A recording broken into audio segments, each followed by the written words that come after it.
Having joined the mechanical keyboard community late last year, I always wanted to build my own custom mechanical keyboard.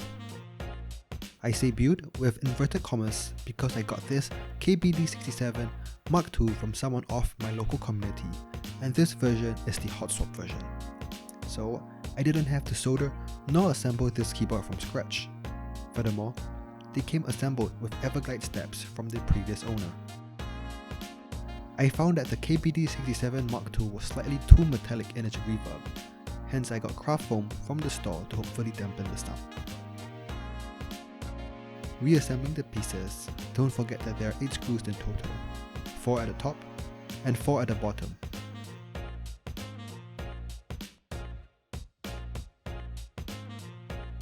For my switches, I got the Gateron Black Inks version 2 lubed with Krytox 205 grade 0. I chose these switches due to abundance of sound tests online, and because I wanted to try out some linear switches.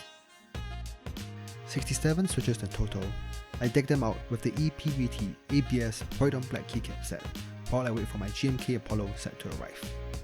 Here is a quick sound test.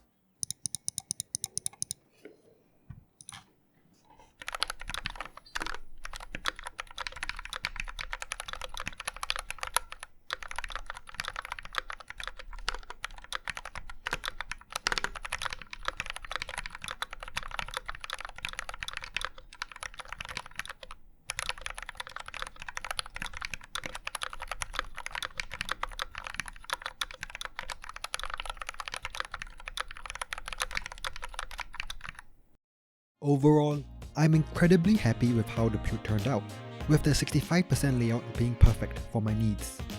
The Gateron Black Inks also met my expectations regarding its sound and feeling. Like everyone who fell into the hobby, I am already thinking about my next build, and I will certainly be heading for the solder version next to get the full experience. Until then, I will be happily enjoying tinkering with the setup. I have more keycaps, artisan, cable, and switches on the way as I dive deeper and deeper down the rabbit hole.